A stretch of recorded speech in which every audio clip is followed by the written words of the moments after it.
brilliant students and faculty members who are watching this video. Myself, Dr. K.C. Soni, Associate Professor in Zoology, Lohia college Churu, Rajasthan. जैसा कि आप सभी को मालूम है कि डिपार्टमेंट ऑफ जूलॉजी के द्वारा समय समय पर विभिन्न सब्जेक्ट्स में व्याख्यानमालाएं आयोजित की जा रही है। अभी एम्ब्रियोलॉजी की एक पूरी सीरीज़ हमने तैयार की है जिसमें लगभग 30 वीडियो बन के तैयार हो गए हैं। अब ये जो सेकंड जो सीरीज़ है ये सेल बायोलॉजी की हमने चालू की है और सेल बायोलॉजी में अब तक कुछ व्याख्यान हमने अपलोड कर दिए हैं जिसमें सेल मेम्ब्रेन की स्ट्रक्चर, सेल का केमिकल कंपोजिशन, सेल के द्वारा संपादित होने वाले कार्य, इसी सेल मेम्ब्रेन का ही एक रिलेटेड टॉपिक है और बहुत ही इंटरेस्टिंग और फंडामेंटल टॉपिक है जो जनरली नीट के एग्ज़ाम में, आईएएस के एग्ज़ाम में, जेआरएफ के एग्ज़ाम में, यूजी लेवल और पीजी लेवल पे जैसे ये क्वेश्चंस ये पूछा जाता है कि सेल मेम्ब्रेन के अंदर कौन कौन सी स्ट्रक्चर्स जो हैं इंपॉर्टेंट है।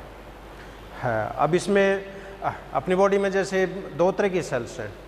कुछ सेल ऐसी हैं जो पूरी बॉडी में सर्कुलेट होती रहती है, जैसे ब्लड की सेल्स है, आरबीसी, डब्ल्यूबीसी, प्लेटलेट्स, ये कोशिकाएं आपस में अटैच नहीं रहती है, इन सेल के बीच में कोई टाइट जंक्शंस नहीं पाया जाता है, ये सेल किसी बेसमेंट मेम्ब्रेन के ऊपर टिकी हुई नहीं होती है, तो ये फ्री फ्लोइंग सेल्स है, मोबाइल सेल्स है बॉडी की। अब ब्लड सेल के अलावा शरीर में जितनी भी कोशिकाएं हैं वो आपस में एक दूसरे से जुड़ी रहती है, एक दूसरे के द्वारा घिरी रहती है।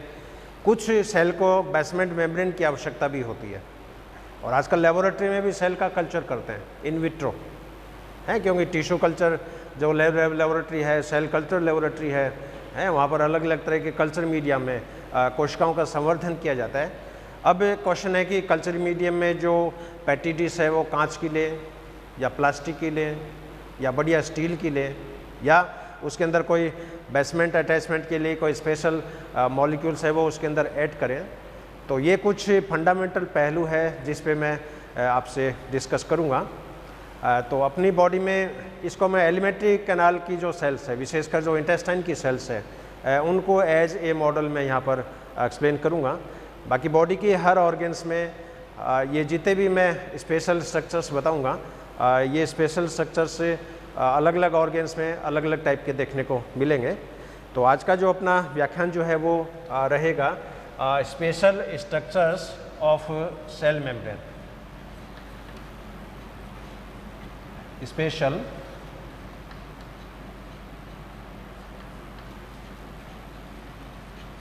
स्ट्रक्चर्स ऑफ सेल मेम्ब्रेन या प्लाज्मा मेम्ब्रेन।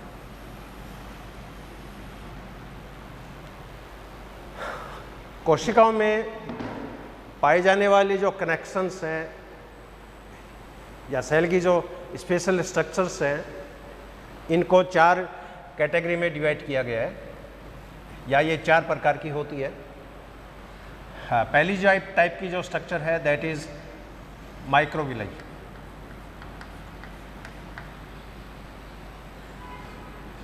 सेकेंड टाइप की स्पेशल स्ट्रक्चर ये होती है टाइट जंक्शन के रूप में।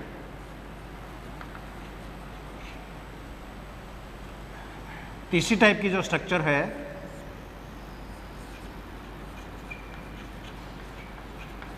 ये पाई जाती है डेस्मोसोम के रूप में। और चौथी टाइप की जो स्पेशल स्ट्रक्चर है ये पाई जाती है कनेक्सस के रूप में। कनेक्सस या नेक्सस भी बोलते हैं इनको। तो कुल के 4 ब्रॉड कैटेगरी है, माइक्रोविलाई, टाइट जंक्शन, डेस्मोसोम और कनेक्सस या नेक्सस। अब एक हाइपोथेटिकल फिगर में जैसे हम बनाऊंगा इंटेस्टाइन की सेल्स का, जैसे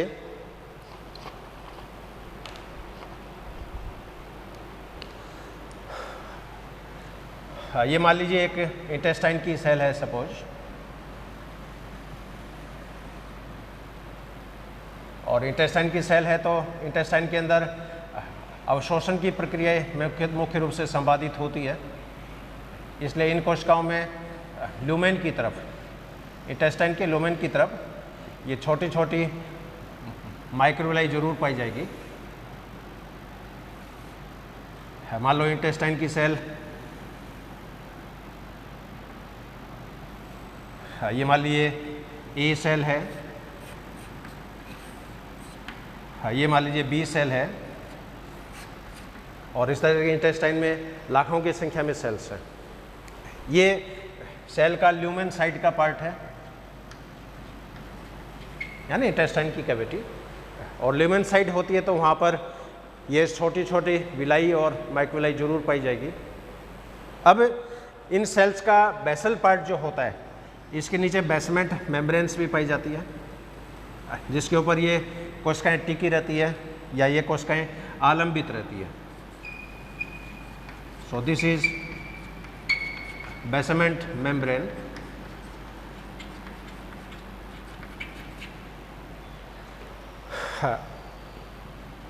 ये सेल का मान लीजिए न्यूक्लियस, ये इस सेल का न्यूक्लियस।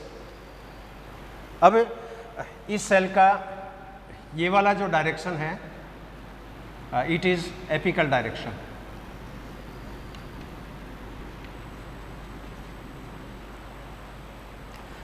इस सेल का ये वाला जो पार्ट है पारस्परिक एक दूसरे का, दिस इज लेटरल डायरेक्शन। और इसके बेसल पार्ट में इस बेसमेंट मेम्ब्रेन की तरफ जो डायरेक्शन है, इट इज बेसल डायरेक्शन। अभी इस सेल में आप देख रहे हो, इस सेल में तीन तरह के डायरेक्शंस हो गए। सेल का एपिकल पार्ट यानी इंटेस्टाइन की लुमेन की तरफ वाला पार्ट, दोनों सेल का पारस्परिक संपर्क क्षेत्र जिसको लेटरल जोन का नाम दिया है, और इस सेल के नीचे बेसमेंट मेम्ब्रेन है, और ये बेसमेंट मेम्ब्रेन के द्वारा ये कुछ स्पेशल स्ट्रक्चर्स के द्वारा आपस में जुड़ी रहेगी। ये इसका बेसल पार्ट या बेसल जोन। अब इन सेल्स में अलग अलग रीजन्स में अलग अलग तरह की सेल्स पाई जाएगी। जैसे एक स्पेशल स्ट्रक्चर ये माइक्रोविलाई है, क्यों इंटेस्टाइन में विलाई होती है और विलाई के अंदर ही माइक्रोविलाई होती है। विलाई और माइक्रोविलाई, दो सेल के बीच में कनेक्शंस मिलेंगे अलग अलग तरह के, टाई जंक्शंस के रूप में, डेस्मोसोम के रूप में, नेक्सस के रूप में।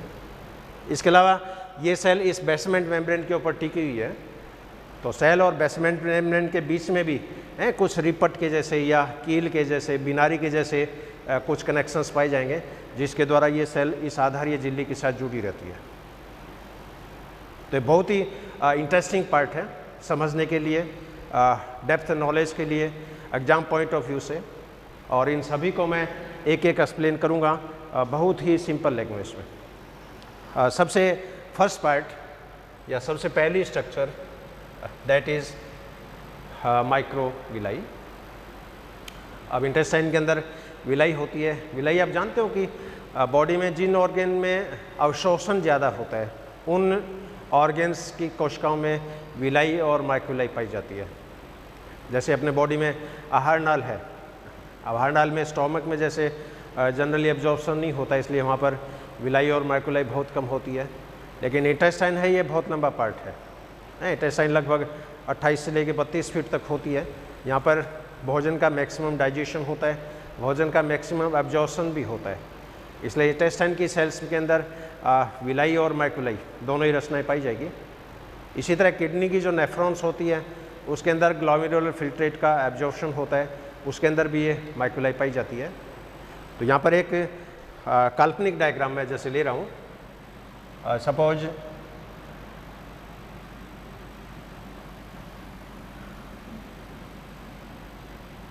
ये एक विलाई है या माइक्रोविलाई है। इसके एपिकल पार्ट पर इन्वेजिनेशन के कारण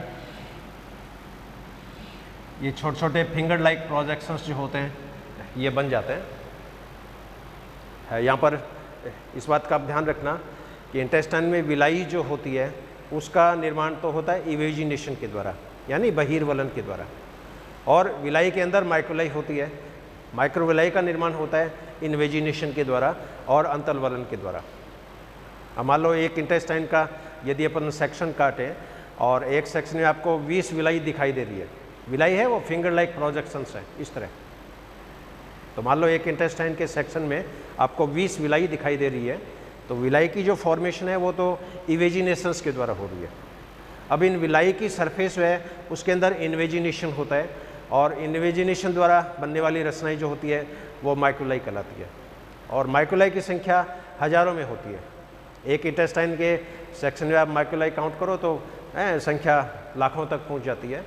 और इसी के कारण क्या होगा, इंटेस्टाइन की सरफेस पर एक तरह का ब्रूस बॉर्डर बन जाता है, इनकी सरफेस एरिया बहुत ज़्यादा बढ़ जाती है। विलाई के कारण मान लीजिए अवशोषण सतह 10 गुना बढ़ती है, तो माइक्रोलाई के कारण अवशोषण की सरफेस एरिया 1000 गुना अधिक बढ़ जाती है। और अपन जो भी भोजन खाते हैं उसके अवशोषण के लिए ज़्यादा पृष्ठ सतह का होना आवश्यक है। इसलिए इंटेस्टाइन में सरफेस एरिया को बढ़ाने के लिए, अवशोषण के लिए, पृष्ठ सतह को बढ़ाने के लिए उसके अंदर ये स्पेशल स्ट्रक्चर जो होती है ये पाई जाती है। So this is microvilli.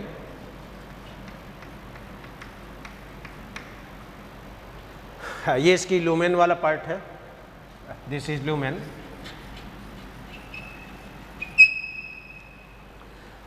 अब इस माइक्रोलाई में क्या होगा, इसका ये जो वर्टिकल कॉलम है इसके अंदर स्पेशल कॉन्ट्रैक्टाइल प्रोटीन्स पाई जाती है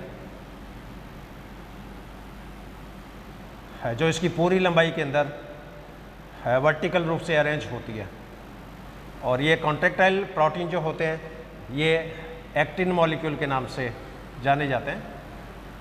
तो पूरी माइक्रोलाई में एपिकल पार्ट से बेसल पार्ट की तरफ सैकड़ों की संख्या में ये कॉन्ट्रैक्टाइल प्रोटीन के मॉलिक्यूल्स पाए जाते हैं।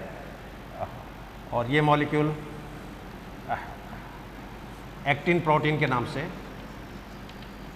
या एक्टिन कॉन्ट्रैक्टाइल प्रोटीन के नाम से जाने जाते हैं। अब यहाँ पर एक्टिन और ये इसकी प्लाज्मा झिल्ली, इसके बीच में भी स्पेशल हेलिकल प्रकार के प्रोटीन्स पाए जाते हैं। इनको बोलते हैं अल्फा एक्टिन। है तो एक्टिन प्रोटीन, लेकिन ये एक्टिन प्रोटीन का जो कॉन्फ़िगरेशन है, इसका जो विन्यास है वो बॉल पेन पे स्प्रिंग के जैसा होता है। जैसे आपके बॉल पेन में स्प्रिंग होती है, स्प्रिंग क्लॉकवाइज भी हो सकती है, एंटी क्लॉकवाइज भी हो सकती है।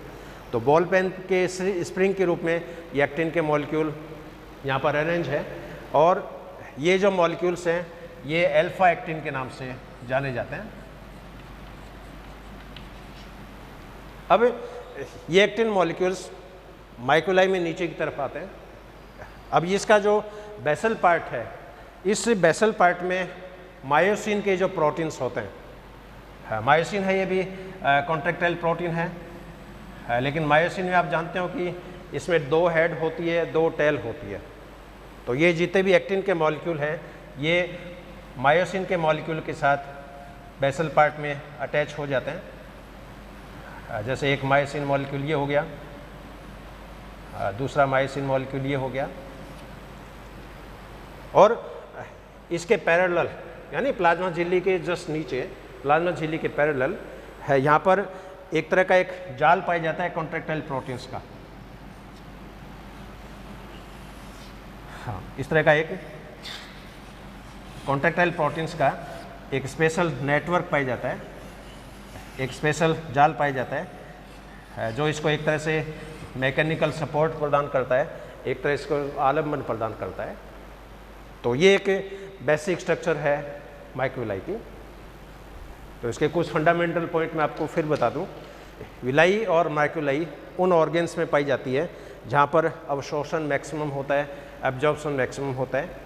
और इंटेस्टाइन की जो सेल्स होती है उसके अंदर माइक्रोविलाई की संख्या हजारों में होती है।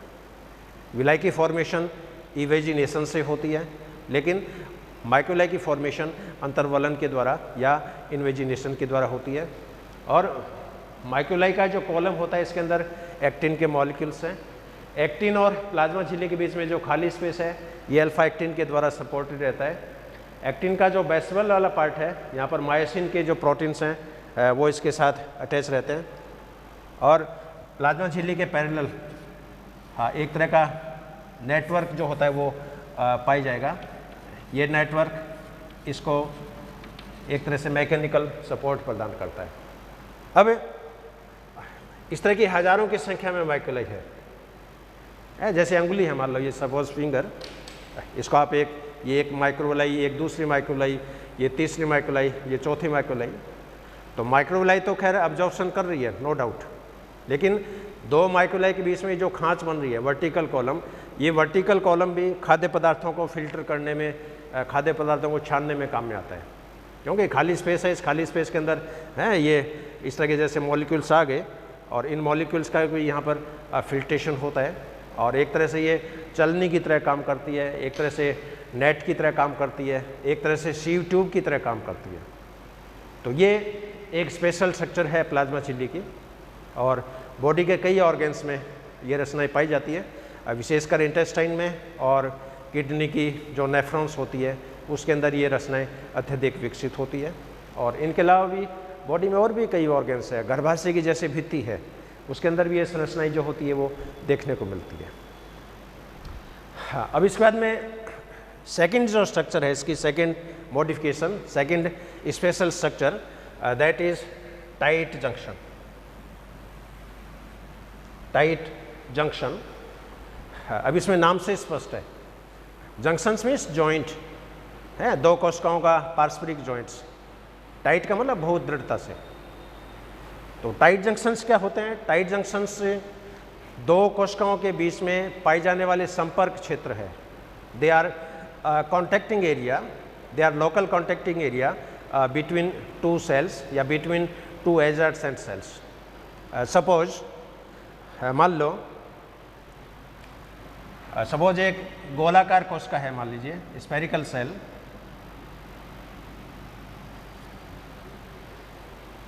अब ये स्फेरिकल सेल जो है चारों तरफ से मान लीजिए कोशिकाओं से घिरी हुई है, तो डेफिनेटली ये सेंटर वाली जो सेल होगी ये चारों तरफ से 6 कोशिकाओं से जरूर घिरी हुई मिलेगी।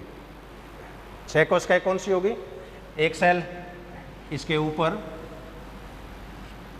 एक सेल इसके नीचे, एक सेल इसके लेफ्ट साइड में, एक सेल इसके राइट साइड में, एक सेल इसके उधर, एक सेल इसके इधर, यानी 6 फेस हो गए, 6 कॉर्नर हो गए। और 6 फेस है तो 6 कोशिकाओं के द्वारा ये घिरी हुई है, जबकि ये संख्या ज़्यादा हो सकती है। क्यों जरूरी नहीं है, एक मैंने ये काल्पनिक एग्जाम्पल बताया, मान लीजिए सारी सेल गोल गेंद की तरह हो और वो चारों तरफ से घिरी हो, तो एक गोल सेल है वो चारों तरफ से 6 कोशिकाओं के द्वारा घिरी है। अब इन दो कोशिकाओं के बीच का जो संपर्क एरिया है, कॉन्टैक्ट एरिया, उस कॉन्टैक्ट एरिया में पाए जाने वाले जो कनेक्शंस होते हैं, जो रचनाएं होती है, वो रचनाएं किस नाम से जानी जाती है? टाइट जंक्शंस के नाम से। अब पिछले प्लाज्मा झिल्ली के मॉडल में जैसे मैंने आपको बताया कि प्लाज्मा झिल्ली में लिपिड की बाइलेयर होती है, इस लिपिड की बाइलेयर में प्रोटीन के मॉलिक्यूल जो होते हैं वो धंसे रहते हैं। अब यहाँ पर दो सेल की प्लाज्मा झिल्ली की बाहरी जो लिपिड लेयर होती है, आउटर लिपिड लेयर, उनके अंदर यहाँ पर फ्यूजन होता है, और फ्यूजन होता है तो यहाँ पर ये उल्टे प्रकार की माइसेली बनेगी। फ्लूइड मोज़ेक मॉडल में, माइसेलर मॉडल ने अपने पढ़ा कि जो माइसेली थी उसमें हेड बाहर था, टेल भीतर की तरफ थी, लेकिन इन संपर्क क्षेत्र में जो माइसेली बनेगी उसके अंदर टेल बाहर की तरफ हो गई, हेड भीतर की तरफ होगी। इसके अलावा जो ट्रांसमेम्ब्रेन प्रोटीन्स हैं, उन ट्रांसमेम्ब्रेन प्रोटीन्स का भी आपस में फ्यूजन हो जाता है और सेल का जो कनेक्शन है वो एकदम टाइटली पैक हो जाता है। टाइटली पैक हो जाता है तो यहाँ पर कोशिकाओं के बीच में जो खाली जो स्थान होता है, इंटरसेलुलर स्पेस, वो रिड्यूस्ड हो जाएगा। इसके अंदर जो लिपिड के मॉलिक्यूल में जो लेटरल डिफ्यूजन की जो मोमेंट होती है वो मोमेंट बहुत लिमिट हो जाती है। लिपिड के मॉलिक्यूल में जो फ्लिप फ्लॉप मोमेंट होती है वो यहाँ पर रिड्यूस हो जाती है। कोशिकाओं से होने वाला लीकेज होता है वो यहाँ पर ख़त्म हो जाता है। क्यों कई बार देखा है कि बूढ़े जो आदमी होते हैं या लेडीज़ में आफ्टर प्रेगनेंसी, देखा होगा लेडीज़ में, लड़कियों में मोटापा आ जाता है, एडिमा हो जाता है। एडिमा के पीछे रीज़न क्या है कि जो मिनरल्स या जो आयन सेल के अंदर होने चाहिए वो मॉलिक्यूल सेल के बाहर इंटरसेलुलर स्पेस में आ जाते हैं और सेल का जो प्रोटोप्लाज्म होता है वो लीक होकर सेल के बाहर इंटरसेलुलर स्पेस में इकट्ठा हो जाता है। अब ये फ्लूइड जब सेल के बाहर इकट्ठा हो जाएगा तो मनुष्य के अंदर एडिमा हो जाता है, मोटापा आ जाता है। तो इस स्ट्रक्चर को मैं फिगर के द्वारा आपको डिटेल में एक्सप्लेन करूँगा। तो सेकंड जो मॉडिफिकेशन है टाइट जंक्शन, और टाइट जंक्शन के बारे में जैसे मैंने आपको बताया कि अपनी बॉडी में जितनी भी सेल्स हैं वो चारों तरफ से घिरी होती है। अब टाइट जंक्शंस कितने होंगे ये डिपेंड करता है कि उस सेल की आकृति कैसी है, उस सेल के द्वारा स्ट्रेंथ सहने की कैपेसिटी कितनी है। अब गोलाकार सेल है तो उसके अंदर टाइट जंक्शंस की संख्या अलग तरह की होगी। स्तंभाकार कोई कोशिका है उसमें टाइट जंक्शन की संख्या अलग होगी। कोई पिरामिड के आकार की कोशिका है, कोई हेक्सागोनल सेल है, षटकोणीय कोशिका है। तो जिस तरह की कोशिकाओं की आकार और आकृति होगी उसके अकॉर्डिंग टाइट जंक्शंस की संख्या जो होती है ये भी वेरिएबल होती है। और इसके लिए एक पर्टिकुलर फॉर्मूला जो होता है वो भी अपन डेवलप कर सकते हैं मैथमेटिकल मॉडलिंग के द्वारा। तो यहाँ पर एक काल्पनिक चित्र के द्वारा मैं इसको एक्सप्लेन करूँगा आपको। सपोज मान लीजिए एक सेल ये है, इसको मैंने रेड कलर में जैसे दिखाया है। मान लो दिस इज ए सेल।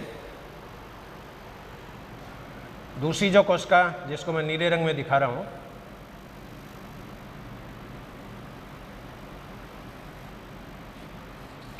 ये मान लीजिए बी सेल। अब ए सेल और बी सेल इन दोनों का ये कांटेक्ट एरिया है।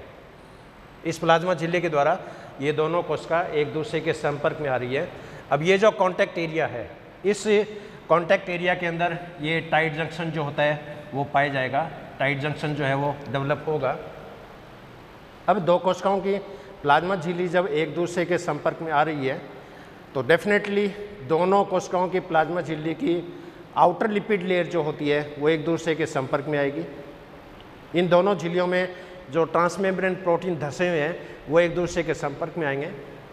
अब ये जब लिपिड मॉलिक्यूल्स, प्रोटीन मॉलिक्यूल एक दूसरे के संपर्क में आते हैं तो यहाँ पर मॉलिक्यूल्स में, विशेषकर लिपिड के मॉलिक्यूल्स में मूवमेंट होती है और यहाँ पर इन्वर्ट प्रकार की माइसेली बनती है, उल्टी प्रकार की माइसेली बनती है, जिसमें भीतर की तरफ हेड होता है, बाहर की तरफ टेल होती है।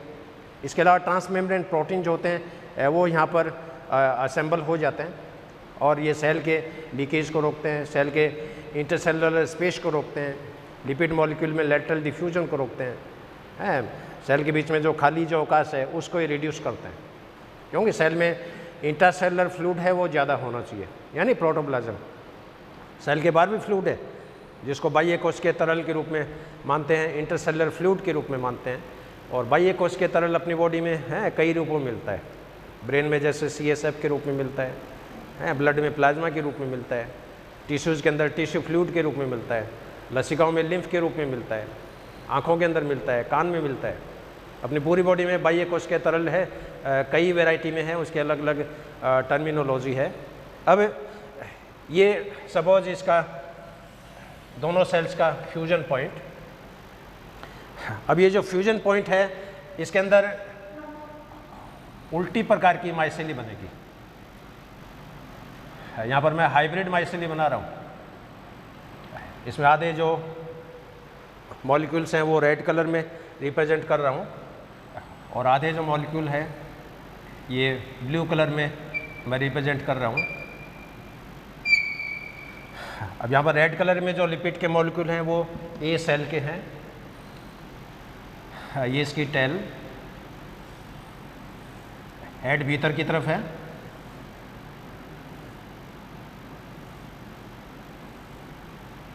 टेल बाहर की तरफ है। इसी तरह नीले रंग में जो है ये इसकी टेल,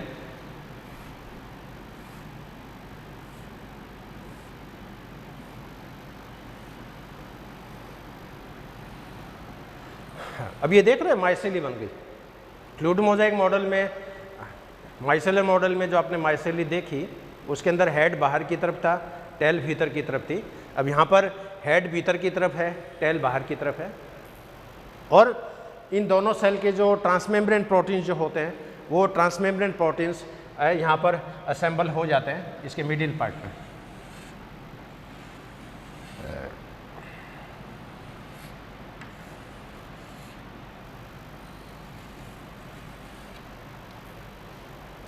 इसके अलावा रिमेनिंग जो पार्ट होता है इसका प्लाज्मा झिल्ली का वो अलग लेयर के रूप में,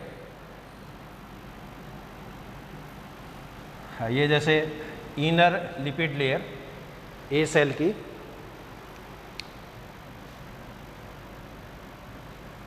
ये inner lipid layer B cell की,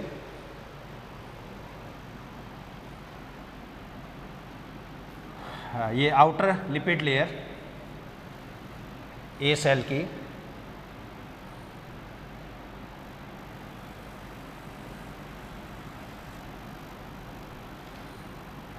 ये outer lipid layer B cell की,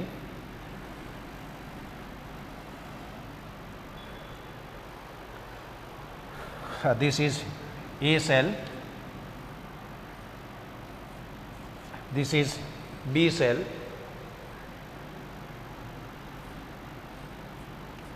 इसको मैं ILL नाम दे रहा हूँ, यानी इनर लिपिड लेयर या इंटरनल लिपिड लेयर।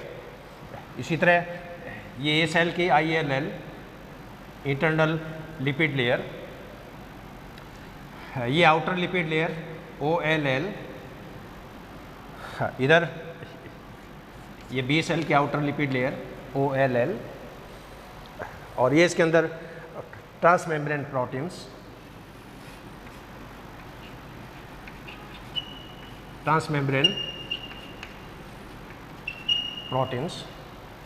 तो यहाँ पर ये जो जंक्शन बन रहा है ये जंक्शन टाइट जंक्शन के नाम से जाना जाता है।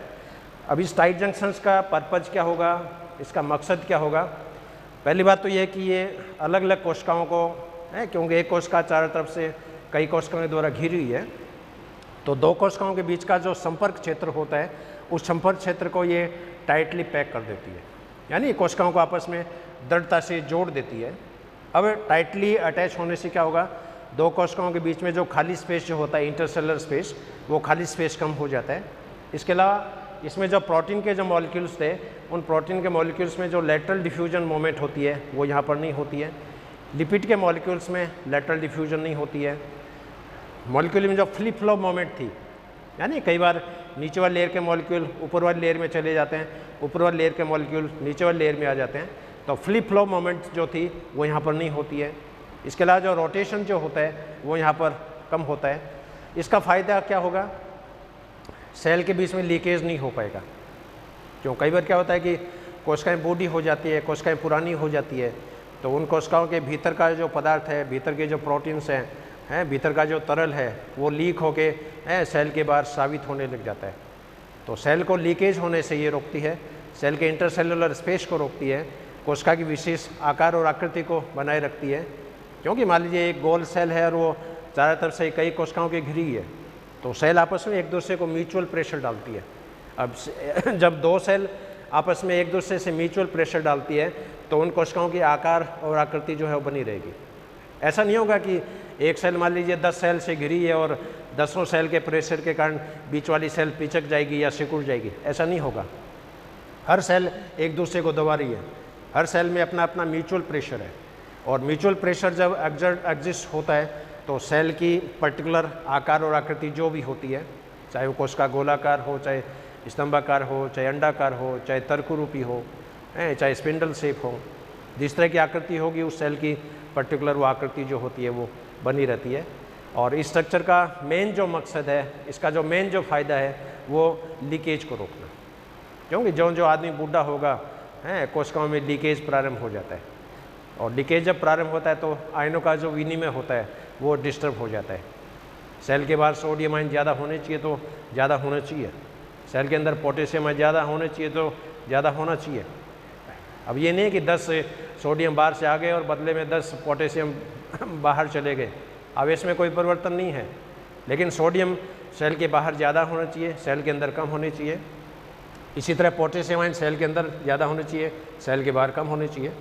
तो आयनों का जो एसिमेट्रिक डिस्ट्रीब्यूशन है वो मेंटेन रहना बहुत आवश्यक है, अदरवाइज़ तो बॉडी की फिजियोलॉजी चेंज हो जाएगी, हर सेल का पोटेंशियल डिफरेंस जो होता है वो चेंज हो जाएगा, सेल की पारगम्यता जो होती है वो चेंज हो जाएगी, सेल का विभवांतर जो होता है मिली वोल्ट में जो विभवांतर -17 मिली वोल्ट होना चाहिए एक कोशिका में सामान्य स्टेज में, तो विभवांतर जब परिवर्तित होता है तो सेल फिर डीपोलराइज हो जाती है, सेल की फिजियोलॉजिकल प्रॉपर्टीज़ है वो चेंज हो जाती है, सेल की कार्य प्रणाली चेंज हो जाती है, और कई बार तो ये कि कोशिका गलत रूप से व्यवहार करने भी लग जाती है। तो ये सेकेंड स्ट्रक्चर थी, दैट इज़ टाइट जंक्शन। अब इसके बाद में थर्ड स्ट्रक्चर दैट इज़ डेस्मोसोम, और डेस्मोसोम जो होते हैं ये मुख्यतया 5 प्रकार के कोशिकाओं के अंदर देखे गए हैं। इन सब का अपना अलग अलग फंक्शन है, अलग अलग इनकी इंपॉर्टेंस है, अलग अलग इनका सिग्निफिकेंस है, और कोशिकाओं के अलग अलग लोकेलिटी में अलग अलग रीजन्स में ये रचनाएं पाई जाती है। तो मुख्य जो डेस्मोसोम है उसमें फर्स्ट जो टाइप है दैट इज़ बेल्ट डेस्मोसोम।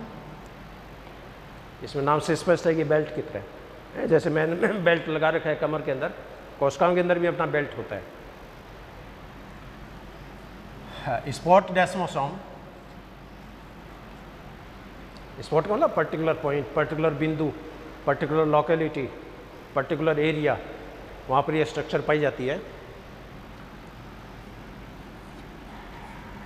हेमीडेस्मोसोम, हेमी का मतलब हाफ है, तो कई बार कुछ सेल ऐसी होती है जो बेसमेंट मेम्ब्रेन पे टिकी रहती है, बेसमेंट मेम्ब्रेन पे टिकी रहती है। एक तो 2 कोशिकाएं एक दूसरे के संपर्क में आ रही है, ये अलग तरह का जॉइंट हो गया। एक सेल किसी बेसमेंट मेम्ब्रेन पे टिकी है तो वहाँ पर सेल और बेसमेंट मेम्ब्रेन के बीच में जो कनेक्शन है वहाँ पर हेमीडेस्मोसोम्स पाए जाएंगे। इसके अलावा सेप्टेट डेस्मोसोम, सेप्टेट डेस्मोसोम और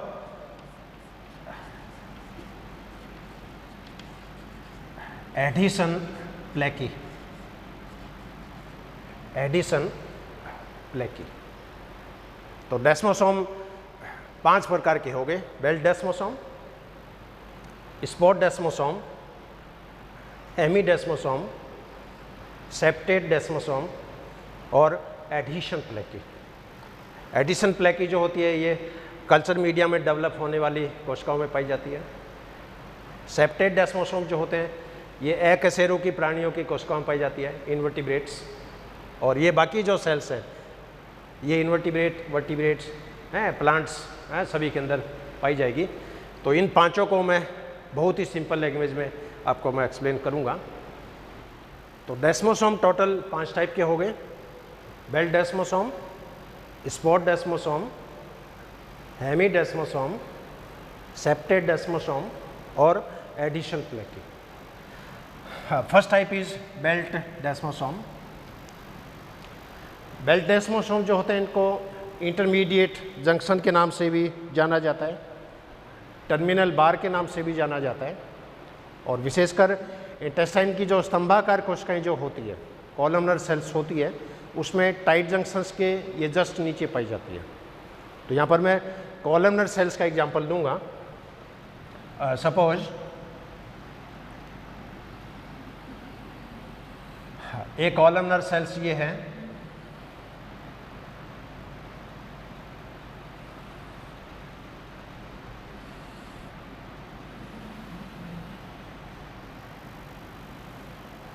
इसको मान लीजिए मैंने ए सेल नाम दिया।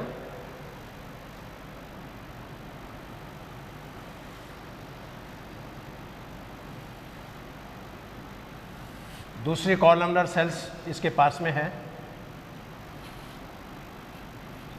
इसको मैंने बी नाम दिया।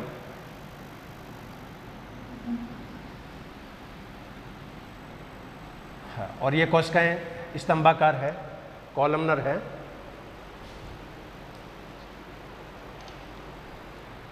अब इन सेल्स का लुमेन वाला जो पार्ट है, इस लुमेन वाले पार्ट में इसके अंदर ये विलाई पाई जाती है, फिंगर लाइक प्रोजेक्शंस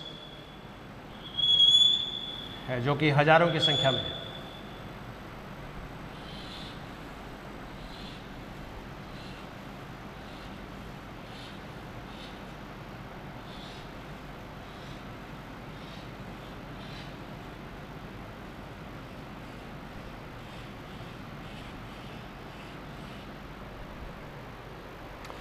अब ये जो बेल्ट डेस्मोसोम है, इसमें दो प्रकार के प्रोटीन के मॉलिक्यूल्स पाए जाते हैं। हाँ, एक तो इसमें होता है एक्टिन प्रोटीन या एक्टिन के फिलामेंट, दूसरे इसमें होते हैं इंटरमीडिएट फिलामेंट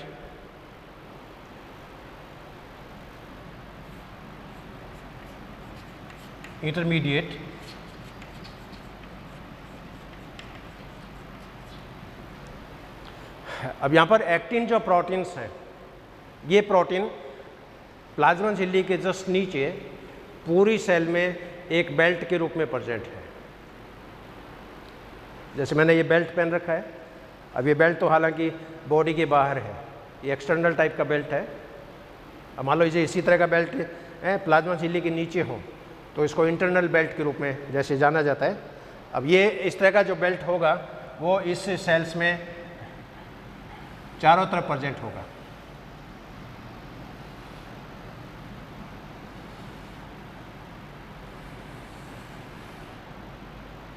तो मान लीजिए दोनों सेल्स हैं और दोनों सेल्स में प्लाज्मा झिल्ली के सभी डायरेक्शंस में प्लाज्मा झिल्ली के जस्ट नीचे ये एक्टिन का बेल्ट जो होता है ये पाया जाता है।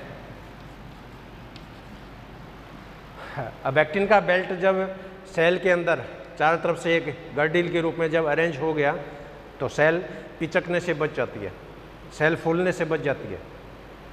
तो कई बार सेल के अंदर प्रेशर बढ़ गया, ट्रिगर प्रेशर बढ़ गया है, या सेल के बाहर प्रेशर बहुत ज़्यादा है, उसमें सेल पिचक सकती है, सेल फट सकती है, सेल क्रेनाइल सेनाइल प्रकार की हो सकती है। तो इस आकृति से बचने के लिए, आकृति से डिस्टॉर्ट हो से बचने के लिए इस तरह की गर्डिल रूपी जो रचना होती है ये पाई जाती है। अब इंटरमीडिएट फिलामेंट जो होते हैं सेकेंड टाइप के, ये इंटरमीडिएट फिलामेंट इस एक्टिन की जो गर्डिल है इसके साथ ये अटैच रहते हैं और ये प्रोटीन दो सेल्स के बीच में, दो सेल का बीच का जो कनेक्शन है उस कनेक्शन के बीच में ये आपस में प्रेजेंट रहेंगे। और ये इंटरमीडिएट फिलामेंट जो होते हैं ये इस एक्टिन प्रोटीन की बेल्ट के साथ, इस गर्डिल के साथ ये जुड़े रहते हैं। और बेल्ट डेस्मोसोम का मेन काम होता है कोशिका की आकार और आकृति को बनाए रखना, सेल को पिचकने से रोकना, सेल में जो चारों तरफ से जो प्रेशर एग्जेक्ट हो रहा है उसको सहन करने की इसमें कैपेसिटी करना। और चूँकि ये कॉन्ट्रैक्टाइल प्रोटीन है, सारे एक्टिन प्रोटीन है, ये भी संकुचनशील प्रवृत्ति का होता है। इंटरमीडिएट फिलामेंट जो होता है ये भी संकुचनशील प्रवृत्ति का होता है और इस रचना का सेल के शेप की मेंटेनेंस में बहुत बड़ा योगदान है। इसके बाद में सेकंड जो टाइप है दैट इज स्पॉट डेस्मोसोम। हाँ, अब स्पॉट डेस्मोसोम में नाम से स्पष्ट है, स्पॉट का मतलब बिंदु। हाँ, कई बार जैसे आपने देखा होगा ये जो काठ के जो गेट होते हैं, खिड़कियां होती है, तो दरवाज़ों के अंदर देखा होगा दो काठ के जो टुकड़े होते हैं उनको डबल पॉइंटेड कील के द्वारा आपस में जोड़ दिया जाता है, यानी कोई नुकीली कील हो जैसे। अब ये नुकीली कील, इस कील का आधा भाग एक काठ के अंदर जैसे ठोक दिया और आधा भाग है वो दूसरे काठ के अंदर ठोक दिया। तो मान लीजिए जैसे हाथ है, मान लीजिए दो फाट के हैं, दो काठ के टुकड़े हैं और आधी रिपीट इस काठ में जैसे पेनिट्रेट की है और आधी जो कील है वो इस काठ में पेनिट्रेट है। तो जो पास पास की जो कोशिकाएं होती है वो भी आपस में रिपट के जैसी, कील के जैसी स्ट्रक्चर के द्वारा एक दूसरे से कनेक्टेड होती है। और ये जो रचना है छोटे छोटे बिंदु के रूप में पाई जाती है, इसलिए इनको स्पॉट डेस्मोसोम का नाम दिया है।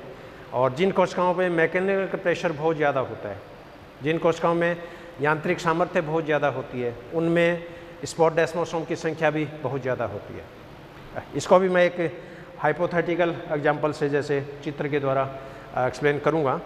सपोज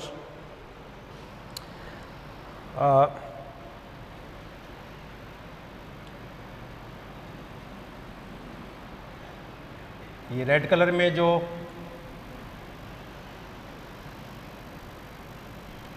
सेल है, इसकी प्लाज्मा झिल्ली,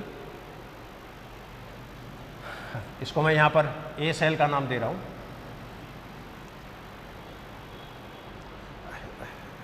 इसके पास में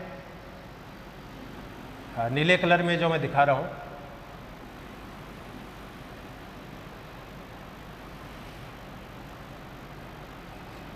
ये बी सेल।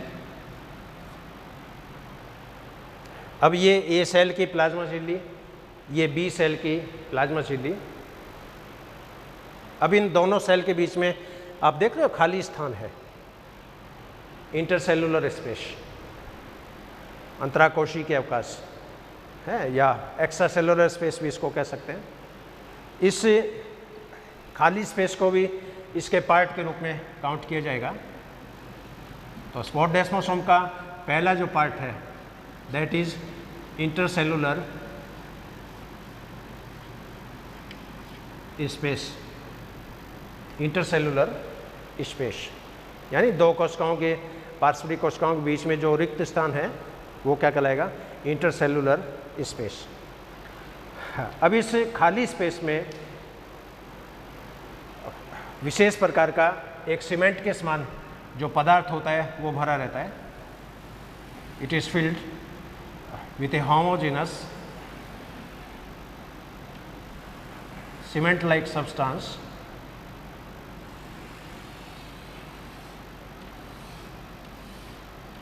ये जो खाली स्थान है ये सीमेंट के समान एक पदार्थ से भरा रहता है और ये पदार्थ कहलाता है सेंट्रल स्ट्रेटम।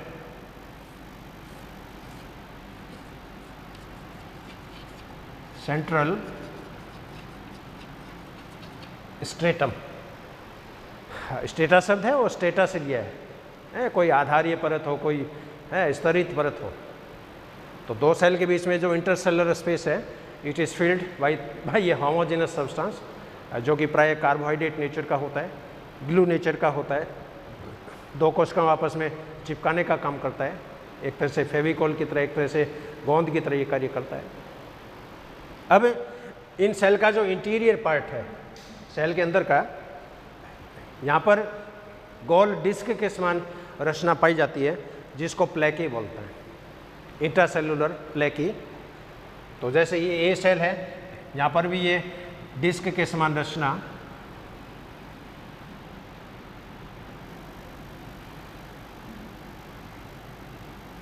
इसको प्लेकी का नाम दिया जाता है, इंट्रासेलुलर प्लेकी। इसी तरह बी सेल में भी भीतर की तरफ ये डिस्क के समान रचना पाई जाती है।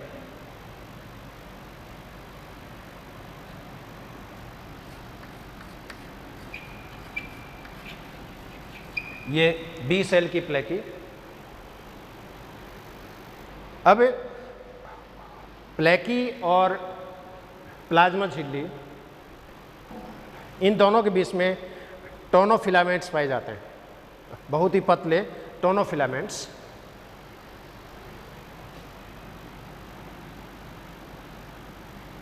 तो यहाँ पर प्लेकी और प्लाज्मा झिल्ली, इसके बीच में टोनोफिलामेंट है। इसी तरह इस सेल में भी प्लाज्मा झिल्ली और प्लेकी के बीच में टोनोफिलामेंट है। These are टोनोफिलामेंट।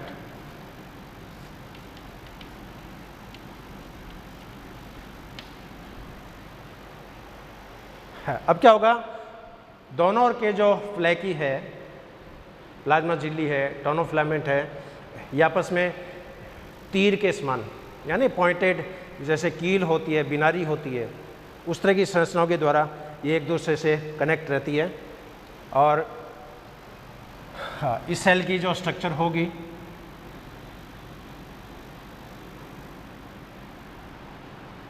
वो इस सेल में धसी हुई है। हाँ, इस सेल की जो स्ट्रक्चर है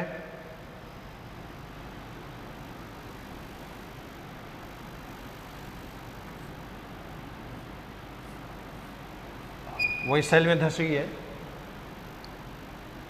तो इस तरह रेगुलर इंटरवल से दोनों सेल आपस में लिंकर के द्वारा जुड़ी रहती है। इनको ट्रांसमेम्ब्रेन लिंकर के नाम से जाना जाता है। और ये ट्रांसमेम्ब्रेन लिंकर जो होते हैं ये एक तरह से रिपट के समान रचनाएं हैं, एक तरह से बिनारी के समान रचनाएं हैं, एक तरह से बाईएक्सिनल है, जिस तरह स्पंजों में जो कंटिकाएं होती है दोनों तरफ नुकीली कंटिकाएं, उस तरह की ये नीडल के समान रचनाएं हैं बाईएक्टिनल टाइप की। तो ये रचनाएं एक दूसरे की सेल्स के अंदर ये कनेक्ट रहती है और ये कनेक्शन होने से क्या होगा, अब दोनों सेल आपस में दृढ़ता से जुड़ी है। तो ये एक स्पॉट डेस्मोसोम की बेसिक आर्किटेक्चर। अब इसमें क्या होगा, स्पॉट डेस्मोसोम है, ये लोकल स्ट्रक्चर्स हैं, ये जहाँ भी संपर्क क्षेत्र होंगे वहाँ पर इनकी संख्या मैक्सिमम मिलेगी। जिन कोशिकाओं में मैकेनिकल प्रेशर बहुत ज़्यादा होता है उनके अंदर स्पॉट डेस्मोसोम भी बहुत ज़्यादा होते हैं। जिन कोशिकाओं में यांत्रिक सामर्थ्य को सहन करने की क्षमता ज़्यादा होती है उनके अंदर स्पॉट डेस्मोसोम सबसे ज़्यादा मिलेंगे। जैसे अपनी बॉडी में यदि देखें तो अपनी बॉडी में पीठ की जो कोशिकाएं हैं जो विशेषकर पेक्टोरल मसल्स, क्योंकि पलदार जो होते हैं, मिस्त्री होते हैं, चेचे भाटे काम करने वाले होते हैं, उनको देखा होगा 100 किलो की बोरी वो पीठ पे लाद के जैसे ले जाते हैं। तो इन व्यक्तियों की शोल्डर की जो सेल है, आर्म पीठ की जो सेल्स है, उनके अंदर स्पॉट डेस्मोसोम मैक्सिमम संख्या में मिलेंगे। तो ये एक स्पेशल टाइप की स्ट्रक्चर है। अब इसमें तीसरी जो टाइप है दैट इज हेमी डेस्मोसोम। अब हेमी का अब अर्थ समझो, हेमी मीन्स हाफ। डेस्मोसोम तो है लेकिन ये आधे टाइप का डेस्मोसोम है। अब ये स्ट्रक्चर कहाँ मिलेगी, जैसे मान लो ये दो स्तंभाकार कोशिकाएं इंटेस्टाइन की और इन सेल्स के नीचे बेसमेंट मेम्ब्रेन प्रेजेंट है। इन सेल्स के नीचे आधारीय झिल्ली है, बेसमेंट मेम्ब्रेन प्रेजेंट है और ये कोशिकाएं इस आधारीय झिल्ली के ऊपर टिकी हुई है।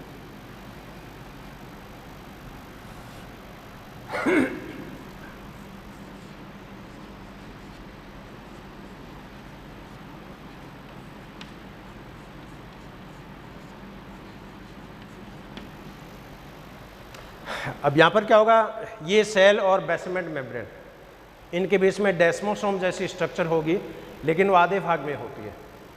आधे भाग से मतलब ये जो स्तंभाकार कोशिका है इसकी प्लाज्मा झिल्ली के नीचे टोनोफिलामेंट है, इस टोनोफिलामेंट के नीचे इंटरसेलुलर प्लेकी है और इसमें से ही वो नुकीली कील के समान रचनाएं हैं और ये रचनाएं इस बेसमेंट मेम्ब्रेन के अंदर कील की तरह, पॉइंटेड सुई की तरह इसके अंदर ये धंसी रहती है। तो ये डेस्मोसोम केवल आधे भाग में है, आधे भाग में नहीं है। यानी इन कोशिकाओं के बेसल पार्ट में तो डेस्मोसोम है, लेकिन बेसमेंट मेम्ब्रेन वाला जो पार्ट है इसके अंदर ये रचना नहीं पाई जाती है, इसलिए इसको हेमी डेस्मोसोम का नाम दिया है। Hemi means half. तो ये कोशिकाओं के आधे भाग में ये रचना पाई जाती है, इसलिए इसको हेमी डेस्मोसोम का नाम दिया है। और विशेषकर सेल और बेसमेंट मेम्ब्रेन के बीच में जो कनेक्शन होता है उस कनेक्शन में ये रचनाएं पाई जाती है। और विशेषकर जैसे अपनी स्किन है, अपनी स्किन में जैसे सबसे बार एपिडर्मिस, स्किन जे डर्मिस है, स्किन जे कनेक्टिव टिश्यूज़ हैं, तो स्किन की जो सेल्स हैं बेसमेंट मेम्ब्रेन वाली, उसके अंदर ये संरचनाएं देखने को मिलेगी। इसके अलावा जिनमें स्ट्रेटिफाइड लेयर्स होती है, कई लेयर्स में जैसे कोशिकाएं पाई जाती है, तो सबसे आधार वाली जो सेल्स होती है उसके अंदर ये स्ट्रक्चर्स पाई जाएगी। हाँ, इसके बाद में चौथी जो स्ट्रक्चर है दैट इज सेप्टेट डेस्मोसोम। चौथी टाइप की जो डेस्मोसोम है दैट इज सेप्टेट डेस्मोसोम। अब सेप्टेट में नाम से स्पष्ट है, सेप्टा मीन्स पट, सेप्टम। तो जितने भी इन्वर्टिब्रेट एनिमल्स हैं, एकशेरुकी प्राणी फाइलम प्रोटोजोआ को छोड़कर, कि प्रोटोजोन है वो तो यूनिसेलुलर होते हैं, फाइलम पोरीफेरा से मल्टीसेलुलर एनिमल्स की स्टार्टिंग होती है। तो जितने भी एकशेरुकी प्राणी है, इन्वर्टिब्रेट एनिमल्स हैं, उन एनिमल्स की कोशिकाओं के बीच में ये रचनाएं पाई जाती है।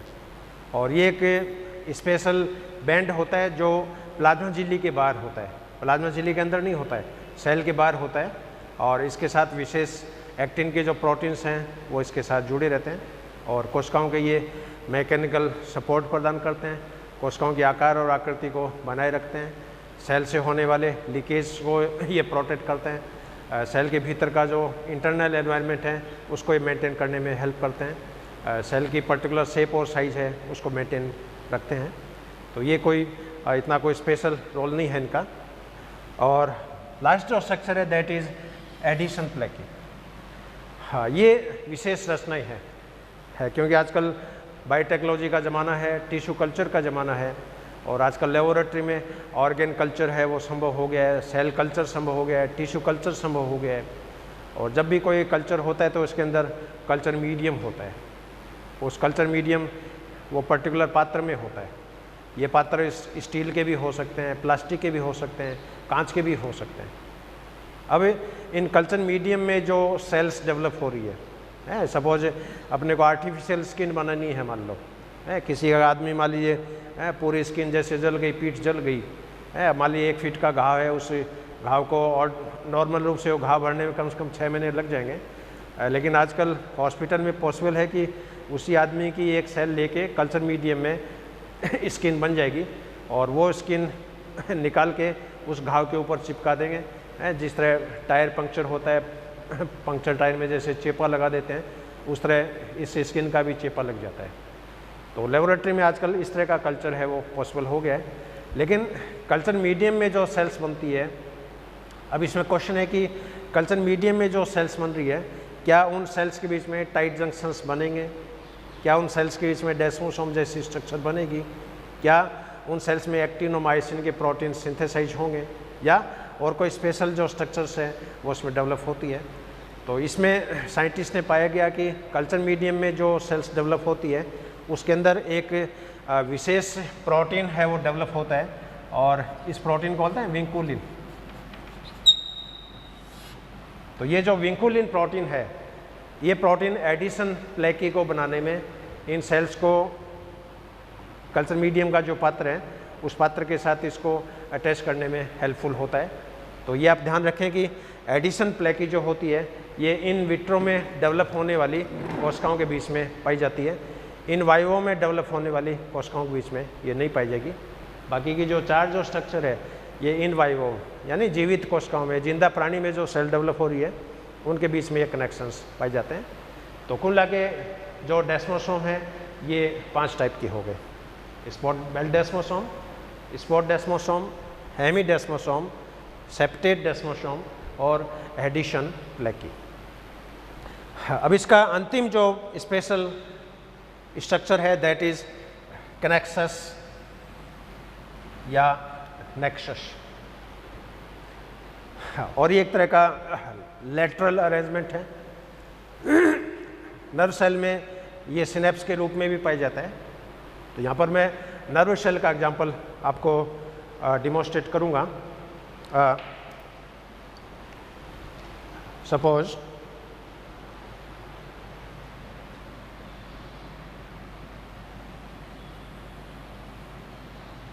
ये एक नर्व सेल का एक्सॉन,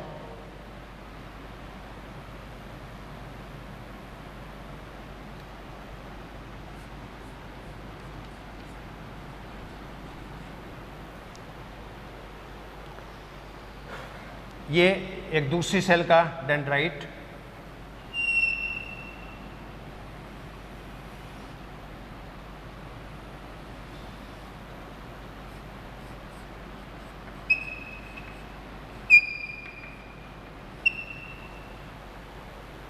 तो ये 2 तंत्रिकाओं के बीच में पाए जाने वाला संयोजन है और इस संयोजन को सिनेप्स के नाम से जाना जाता है। नर्व सेल में सिनेप्स 2 तरह के हैं, एक तो इलेक्ट्रिकल सिनेप्स के रूप में, एक केमिकल सिनेप्स के रूप में। अब कई बार क्या होगा, ये जो एक्सॉन की जो प्लाज्मा झिल्ली है, इस प्लाज्मा झिल्ली में 6 ट्रांसमेम्ब्रेन प्रोटीन्स इसके अंदर पेनिट्रेट है।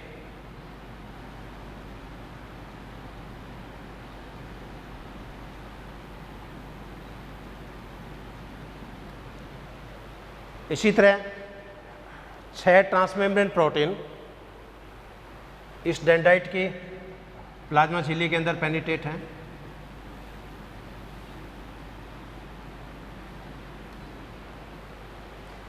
और ये 6 ट्रांसमेम्ब्रेन प्रोटीन इस तरह अरेंज है कि पाइप जैसी रचना बन जाती है। जैसे मान लीजिए अंगुलियां हैं, सपोज ये ट्रांसमेम्ब्रेन प्रोटीन है और ये प्रोटीन इस तरह अरेंज हो गई। अब इन अंगुलियों के बीच में आप देख रहे हो ये छेद है, ये छेद के अंदर जैसे चौक मैंने जैसे फिट करी है, तो उसी तरह 6 ट्रांसमेम्ब्रेन प्रोटीन एक्सॉन के अंदर है, 6 ट्रांसमेम्ब्रेन प्रोटीन नीचे वाले सेल्स के डेंड्राइट में है, और ये ट्रांसमेम्ब्रेन प्रोटीन एक दूसरे के साथ कनेक्ट है। कनेक्ट होने से क्या होगा, इन प्रोटीन के बीच में जो टनल है, ये टनल नीचे वाली टनल के साथ क्या कनेक्ट है। ये एक पाइप जैसी स्ट्रक्चर है, ये मान लो पाइप जैसे होता है अपने धागे वाला भूनिया जिसको बोलते हैं, रील जिसको बोलते हैं, तो उस तरह की खोखली पाइप की जैसी रचना है। तो एक पाइप है वो एक्सॉन के अंदर पेनिट्रेट है, एक पाइप नीचे डेंड्राइट में पेनिट्रेट है। अब इन स्ट्रक्चर्स के द्वारा जो भी केमिकल्स हैं, न्यूट्रिटिव पदार्थ हो सकते हैं, न्यूरोट्रांसमीटर्स हो सकते हैं, न्यूरो ह्यूमर हो सकते हैं, और भी कोई उद्दीपन को प्रोपेगेट करने वाले मॉलिक्यूल्स हो सकते हैं। ये मॉलिक्यूल्स इन छिद्रों के द्वारा इस एक्सॉन से इस डेंड्राइट के अंदर ट्रांसमिट हो जाएंगे और इस तंत्रिका का उद्दीपन इस तंत्रिका के अंदर प्रोपेगेट हो जाता है। तो तंत्रिकाओं में उद्दीपन का जो संचरण होता है, इम्पल्स की जो प्रोपेगेशन होती है, वो प्रोपेगेशन इन स्पेशल स्ट्रक्चर्स के द्वारा संपादित होती है। इनको कनेक्सस या नेक्सस के नाम से जाना जाता है। ये छिद्र खुलते भी हैं, बंद भी होते हैं। बंद होने का तरीका क्या होगा, इन ट्रांसमेम्ब्रेन प्रोटीन्स का नीचे वाला जो पार्ट है प्रोटीन्स का, वो नीचे वाला पार्ट थोड़ा सा स्लाइड होता है। स्लाइड होते ही छिद्र बंद हो जाएगा, है जैसे इस एग्जाम्पल में देख लो, जैसे ये अंगुली है और इसके बीच में टनल बना हुआ है। अब अंगुलियों को ज़रा सा भी स्लिप कर दो, स्लिप कर दे, ये देख रहे हो आप, छिद्र बंद हो गया। अब इसके अंदर ये चौक है, ये पेनिट्रेट नहीं कर रही है। बेसल पार्ट में वापस रोटेशन होगी, ये छिद्र वापस खुल जाएगा, चैनल खुल जाएगा। तो ट्रांसमेम्ब्रेन प्रोटीन्स का बेसल जो पार्ट होता है, बेसल पार्ट ज़रा सा स्लाइड होता है। स्लाइड होते ही क्या होगा, इन चैनल के बीच में जो खांच थी, जो टनल था, वो टनल बंद हो जाता है, छिद्र बंद हो जाता है और उद्दीपन का संचरण जो होता है रुक जाता है।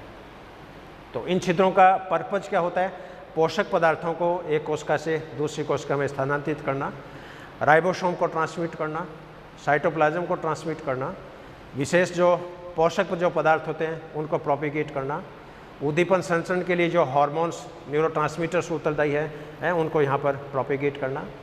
तो एक तरह से मेम्ब्रेन फ्लो के रूप में ये घटना है, एक तरह से झिल्ली प्रवाह की घटना है। और इस तरह की स्ट्रक्चर oogenesis में भी देखने को मिलती है, विशेषकर इंसेक्ट में। इंसेक्ट में क्या होता है कि जब oogenesis का प्रोसेस जब होता है तो डेवलपिंग oocyte के चारों तरफ नर्स सेल होती है और ये नर्स सेल इन स्पेशल कनेक्शंस के द्वारा डेवलपिंग oocyte से जुड़ी रहती है। तो नर्स सेल का जो भी पोषक पदार्थ होता है वो डेवलपिंग oocyte में ट्रांसमिट हो जाता है। हालांकि वहाँ पर इन रचनाओं को फ्यूजोम के नाम से जाना जाता है, साइटोप्लाज्मिक चैनल के नाम से जाना जाता है। लेकिन अपनी बॉडी की जो सेल्स हैं उनके अंदर लेटरल कम्युनिकेशन भी होता है और ये लेटरल कम्युनिकेशन इन नेक्सस नामक रचनाओं के द्वारा होता है।